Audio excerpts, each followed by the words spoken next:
이 모든 우리가 소유권 이전한다고 했을 때 소유권 이전의 대상 중에 가장 중요한 것은 바로 우리의 생명입니다. 그래서 법에서도 형법이 보호하고자 하는 법익, 보호법위의 맨 꼭대기에 뭐가 있냐면 생명권이 있습니다. 그래서 생명을 해하는 살인행위는 가장 큰 처벌을 하는 것이죠. 우리가 죽게 우리 자신을 소유권 이전한다고 했을 때 마지막으로 우리가 이전하는 본질은 생명입니다. 그래서 예수님은 아무든지 나를 따라오려거든 자기를 부인하고 자기 십자가를 지고 나를 쫓을 것이니 나를 위하여 자기 목숨을 잃으면 구원할 것이고 자기 목숨을 구원하고자 하면 잃을 것이다. 소유권 이전 등기를 말하는 것입니다. 내 목숨의 소유, 내 목숨의 주권도 주께 있다라고 인정하는 것입니다. 그렇게 모든 것에 소유권 이전 등기를 마친 사람만이 와서 이제 그 하나님 나라의 보화를 소유한 자로 살 수가 있는 것입니다. 우리는 성경에서 오늘 본문과 아주 대조되는 한 이야기를 읽게 됩니다. 그것은 영생을 얻기를 원했던 한 부자 청년의 이야기입니다.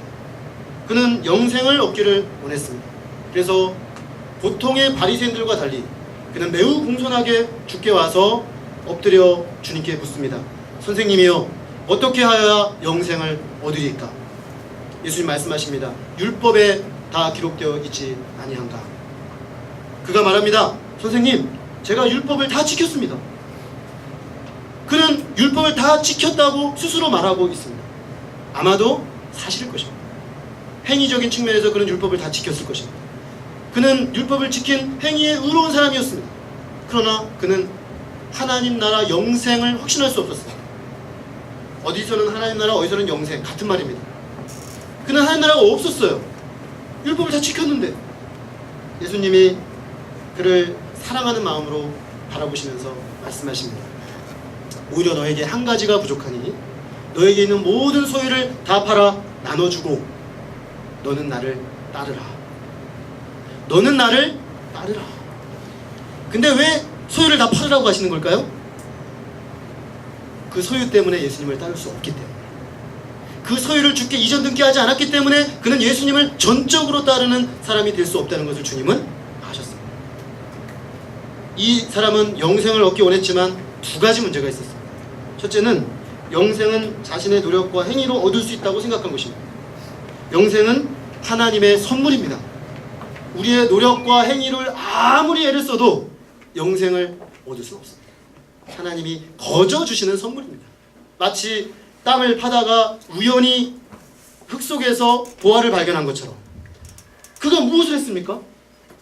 하나님이 거저 주시는 거죠. 그 값어치 있는 것을 그저 거저 주시는 거죠. 근데 이 청년은 마치 자기가 거래 관계를 통해서 내가 돈을 주면 사는 것으로 생각하는 것입니다. 천국은 그런 것이 아닙니다. 또 그는 영생을 얻는 일은 자신의 모든 것에 대한 소유권을 하나님께로 이전 등기해야 된다는 사실을 그는 몰랐습니다. 그러므로 그는 예수님께서 모든 계명을 지켰다는 그에게 가난한 자들에게 소유를 다 주고 쫓으라고 말할 수밖에 없었습니다. 너에게 진정으로 하나님 나라가 그만한 가치가 있는지 평가해보라는 것입니다. 그래서 누가복음에 보면 예수님은 비용을 예산하라고 합니다. 제자가 되기 전에 너의 모든 것을 다 들여서 주님을 따른다고 말하기 전에 따져보라는 것입니다. 정말로 하나님 나라가, 정말로 예수 그리스도가 그만한 가치가 있습니까? 따져보고 정말로 그러하다면 따르라는 것입니다. 자신감이죠. 주님의 자신감입니다. 그런 가치가 있기 때문에 이렇게 말씀하시는 것이죠. 그러나 흉내내지 말라는 것입니다. 흉내낼 수 없습니다. 이거는 정말 가치를 아는 사람만이 그 길로 걸어갈 수가 있는 것입니다.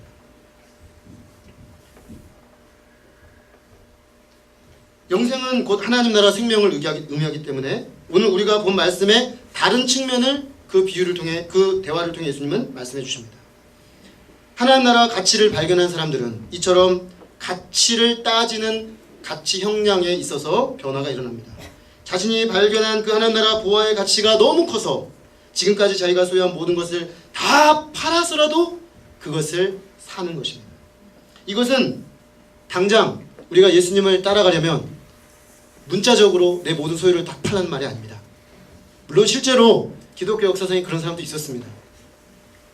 성 프란시스, 그죠? 프란치스코 수도회를 만든 사람입니다. 그는 당대 최고의 부잣집 아들이었는데 유서를 다 상속받았는데 영생을 찾던 중에 예수 그리스도 안에 있는 영생을 발견하고 이 말씀을 읽다가 이 부자 청년의 말씀에 문자적으로 순종합니다. 재산을 다 처분하고 가난한 자들에게 다 나눠주고 그는 탁발수도회라는 게 만들어집니다. 거지처럼 다른 사람들에게 얻어서 복음 전도하며 사는 사람으로 자신을 바칩니다. 13세기 영적 부흥의 도화선이 그에게서 불이 붙습니다. 이렇게 문자적으로 순종하는 일이 있을 수 있으나 사실 오늘 본문의 핵심 메시지는 문자적으로 너 소유를 다 팔아라? 그런 말이 아닙니다. 당장 너의 모든 가족관계, 친구관계 다 끊어버려라? 그런 말이 아닙니다. 내 모든 직장과 내가 가지고 있는 가능성을 다 포기하라? 그런 말이 아닙니다. 당장 생명을 버리고 순교하라? 그런 말이 아닙니다. 하나님 나라가 정말로 그러한 가치임을 우리 삶 속에서 마음으로 인정하고 실제적으로 내 마음에서부터 소유권 이전 등기를 하라는 것입니다. 그래서 내가 지금 소유하고 사용할 수 있지만 어때요? 소유권 이전 등기가 되면 이 소유권 이전 등기가 된 소유주에서 가처분 소득이 되는 거죠. 죄송합니다. 자꾸 제가 법률적 용어를 써서 아주 잃어버렸던 옛날 그 용어들이 막 살아나네요. 가처분 소득 뭐예요? 내 마음대로 쓸 수 있는 것이 되는 거죠. 하나님이 내 마음대로 쓸 수 있도록 내어드리라는 것입니다. 그분께 소유권 이전 등기를 했으니까 우리가 이 땅에 사는 날 동안 필요하니까 주셨기 때문에 쓰지만 하나님이 원하시면 언제든지 기쁨으로 내어드리도록 하라는 것입니다. 그게 바로 모든 것을 판단하는 겁니다. 우린 이렇게 하나님 나라 가치를 발견하고 우리의 모든 소유권을 이전 등기했습니까? 그런 은혜가 있으시기를 주님의 이름으로 축원합니다. 그러나 이쯤 돼서 많은 사람들이 부담을 느끼고 계실 거라고 저는 봅니다. 오해하지 않으시기를 바랍니다. 이렇게 하나님 나라 가치를 위해서 자신의 모든 소유, 심지어 생명까지도 내어놓는 것을 희생의 관점으로 이해해서는 안 된다는 것입니다. 하나님 나라를 위해서 그래 내가 너무 비장해지지 말라는 것입니다. 내 모든 걸 팔아야 되는구나. 팔아야 되니까 이게 인상이 써지는 거예요. 팔고 싶지 않은데 팔아야 되니까 인상이 팍 써지면서 그냥 팔긴 할 건데 주님 기쁨은 없어. 뭔가 의미를 추구하는 사람들의 경우는 그렇습니다. 막 의미를 추구하는 사람 그래요. 오늘 목사님 말씀을 들어보니까 하나님 나라가 그런 가치가 있는데 내가 팔고 싶습니다. 이제 나가가지고 막 자기도 부담스럽고 옆에 사람도 부담 주고 막 그렇게 사는 거예요. 하나님 나라가 그런 것입니까? 이 비유에 등장하는 주인공은 어떻게 했습니까? 밭에 감추인 보화를 발견하고는 자기의 소유보다 훨씬 값진 것을 얼마 안 되는 자기 소유를 주고 샀죠. 그는 더 큰 유익을 얻기 위해서 얼마 안 되는 자기 소유를 판 겁니다. 이 사람이 인상 쓰고 했습니까? 오늘 본문에 보면 기쁨으로 했다 그랬습니다. 기쁨으로. 왜냐면요, 내 거 파는 것보다 저게 더 좋아요. 저게 훨씬 좋아요. 그러니까 기쁜 거예요. 이게 다 뭐야? 이건 얼마 되지도 않는 거. 다 팔아버리고 저걸 빨리 취해야지. 빨리 가가지고 다 이전 등기 빨리 그냥 기뻐가지고 하는 거예요. 기뻐가지고 좋아서 못 말려요. 그런 사람은 말릴 수가 없습니다. 자기가 기뻐서 하는데 어떻게 말려요? 그가 소유권 이전 등기를 하면서 나는 지금 보화를 얻기 위해 엄청난 희생을 하고 있어, 이렇게 생각하며 생색내기를 하는 생각이 전혀 없었습니다. 그는 전적으로 기뻐하며 팔고 있습니다. 하나님 나라를 위한 소유권 포기도 마찬가지입니다. 내가 주님을 위해 내가 이걸 희생했어. 내가 주님을 위해 이것도 버렸어. 그게 아니라는 것입니다. 주님, 제가 얼마나 쓸데없이 헛되이 살다가 시간 낭비하며 인생 허비하며 그저 요거 얼마 안 되는 거 가지고 살겠다고 바둥바둥했는데 이 어마어마한 천국을 저에게 그냥 무상으로 주십니까? 다 주께 드리오니 그나마 얼마 안 되는 이거 하나님의 뜻대로 다 써주세요. 이렇게 되는 거죠. 만약에 우리가 말씀을 듣고 하나님 나라를 위해 살아야겠다는 생각은 드는데 부담이 되십니까? 그러면 질문해 볼 필요가 있습니다. 내가 뭘 팔고 내가 뭘 희생한다고 말하기 전에 내가 참으로 하나님 나라 가치를 정말로 알고 있는지 돌아볼 필요가 있습니다. 하나님 나라를 보화로 발견한 자의 기쁨이 있는가? 질문해 봐야 됩니다.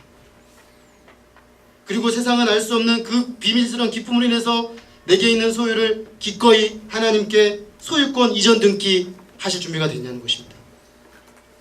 제가 여기서 늘 있다가 신학교를 가서 보니까 대학교 때부터 신학을 공부하시다가 신학대학원에 온 분들이 많이 있었습니다. 그런 분들이 꼭 저에게 묻습니다. 아니 왜 그 법학 공부하는 걸 버리고 이리로 왔어? 다 물어봐요. 두 가지 이유죠. 하나는 이상한 거죠. 나 같으면 저렇게 안 한다. 내가 어쩔 수 없이 신학을 공부했으니까 나는 이 길로 갈 수밖에 없지만 기회가 있는데 왜 그렇게 하냐? 제가 그런 질문을 처음 받을 때는요 으쓱으쓱했습니다. 이렇게 그렇지 나는 뭘 그래도 버리고 왔어. 그래 맞아 나는 그래 너는 뭐 어쩔 수 없이 말 좀 해요. 나는 내가 선택해서 내가 희생해서 온 거야. 이런 마음이 있었어요. 근데 제가 그런 마음으로 사역하고 일하면서 어느 날 제가 아주 힘들어하고 있는 걸 봤습니다. 나는 왜 주님을 왜 이렇게 희생을 하고 있는가? 나는 주님을 위해서 왜 이렇게 많은 걸 내려놓아야 하는가? 어느 날 제가 깨달았습니다. 잘못되어 있다는 잘못돼도 한참 잘못됐다는 걸 깨달았습니다. 내가 무엇을 희생하며 내가 무엇을 주님을 위해서 그렇게 버렸는가? 사실 별로 없어요. 내가 사실은 좋아서 간 거예요. 좋아서 캠퍼스 학원 한 거고 저 사실 신학 공부 너무 재밌었어요. 미쳐버릴 정도로 재밌었어요. 여러분 미쳐버릴 정도로 공부가 재밌어요? 전공 공부가? 나 정말 미쳐버릴 것 같아. 너무 재밌어가지고 잠이 아까워. 잠 시간이 아까워. 책을 더 보고 싶은데 막 진짜 성경 여기서 막 공부하다가 피상적으로 공부하다가 막 조직신학, 신론, 인간론, 죄론 막 하는데 다 재밌어. 신론 재밌어, 인간론 재밌어, 다 재밌어. 조직신학만 재밌나? 역사신학 막 해석이 돼. 구약신학, 신약신학, 실천신학 하나도 안 재밌는 게 없어요. 나는 수업 시간에 주는 전도사님들이 이상했어요. 저들은 왜 졸지? 이 재밌는 걸 들으면서 가만히 생각해 보니까 내가 희생한 게 아니에요. 사실 나는 가장 좋은 걸 얻었어요. 그저 피상적으로 물가에서 한 게 아니라 주님이 나를 중심부로 끌고 들어가서 중심부의 대단한 걸 맛보게 해주셨단 말입니다. 그래서 그날부로 제가 그걸 깨달은 날부로 그런 으쓱으쓱하는 마음을 버렸습니다. 지금도 종종 그런 말 들어요. 근데 제가 솔직하게 말합니다. 뭐 제가 그렇게 대단하게 공부를 잘하지도 못했고요. 사실입니다. 좀 별로 잘 못했어요. 아마 법조계로 갔어도 그렇게 썩 두각을 나타낼 사람도 아니었을 거예요. 억지로 공부했으니까. 근데 여기 와서 이렇게 행복하게 사랑하는 젊은이들과 사랑하는 성도님들과 놀라운 꿈을 꾸며 살 수 있다는 게 얼마나 복돼요. 내가 도대체 무엇을 잃어버렸나 이런 생각도 들어요. 얻은 것이 훨씬 더 많아요. 희생입니까? 희생이 아닙니다. 누구는 세상 사람의 가치 기준으로 보면 희생으로 보이지만 사실은 뭐예요? 저는 영적 이기주의자예요. 가장 좋은 걸 택했습니다. 내가 본 이 보화가 너무나 좋아서 가장 좋은 걸 택했고 가장 좋은 게 오늘도 나의 심령에 놀라운 기쁨이 되고 있어요. 요즘 밤을 샐 때가 많거든요. 메시지가 2개여서 밤도 새다 보니까 자연스러워져요. 새는 것이 일상이 돼요. 근데 제가 20대 때는 밤 잘 못 샜어요. 근데 요즘은 주님을 위해 밤새도 기뻐요. 몸은 피곤합니다. 그러나 이 말씀을 밤새도록 준비해서 나눈 이 기쁨, 이 시간의 기쁨이 너무 커요. 우리가 정말 천국 구원을 발견한 자의 기쁨이 있고 그 기쁨이 너무 커서 내 모든 소유권을 주께 이전 등기한 사람의 그 기쁨, 그런 사람으로서 대답할 수 있다면 그 사람은 복받은 사람입니다. 그것이 복입니다, 여러분. 그게 하나님께서 아브라함에게 주겠다고 하는 복입니다. 오늘 우리가 예수 그리스도 안에서 받는 복입니다. 그런데 오늘날 많은 기독교인들이, 많은 청년들이 이 기독교적 복의 실체를 보지 못하기 때문에 예수님의 이름으로 세상 복을 취하려고 해요. 거꾸로 합니다. 주님을 팔아서 세상 복을 찾으려고 합니다. 역전현상이. 왜 그런 것입니까? 복이 뭔지 모르기 때문에 그런 것입니다. 무엇이 복입니까, 여러분? 무엇이 복입니까? 여러분 진짜 그 부활을 보았습니까? 이렇게 살고 싶은데 아직 어려우십니까? 이 하나님 나라의 복음이 우리에게 다가올 수 있도록 마음을 여십시오. 혹 꽃갱이질을 한번 했는데 챙 소리가 났으면 적어도 촉이 왔다 이렇게 생각하시면 돼요. 지금 하나님 나라가 촉이 왔다. 그러면 찾아 들어가십시오. 찾아 들어가세요. 마음을 더 여시고 찾아 들어가 보세요. 그리고 눈을 열어주시고 마음을 열어주시고 깨닫게 해달라고 기도하십시오. 그래서 5달러와 한 끼 식사에 세계적 명작을 팔아버린 어리석인 그 가치평가를 했던 사람처럼 되지 아니하고 정말 제대로 된 가치평가를 해서 하나님 앞에 가장 가치 있는 인생을 사실 수 있기를 주님의 이름으로 축원합니다. 우리 기도하겠습니다. 하나님 아버지, 귀한 말씀을 통해서 우리들의 가치평가를 다시금 돌이켜보게 하시고 우리가 소중하게 여기고 값어치 있게 여기고 마치 우리의 모든 것을 다 바쳐 심지어 영혼을 팔아서라도 얻고 싶은 그것이 정말 그만한 가치가 있었던 것인지 주 앞에 질문해보게 해주셔서 주님 감사합니다. 하나님 아버지, 한 농부의 비유를 통해서 주님께서 그 우연히 하나님 나라의 보화를 발견한 그 사람이 그 보화의 가치에 완전히 압도당해서 그 보화를 발견한 기쁨이 너무 커서 그 보화를 어찌든가 빨리 취하기 위해서 기뻐서 집으로 가서 모든 소유를 팔아서 값을 주고 밭을 사 그 보화를 자기 소유로 삼은 것, 그것이 바로 하나님 나라인 것을 깨닫습니다. 주님, 우리도 이렇게 하나님 나라를 볼 수 있기를 바랍니다. 이렇게 하나님 나라의 가치를 발견할 수 있기를 바랍니다.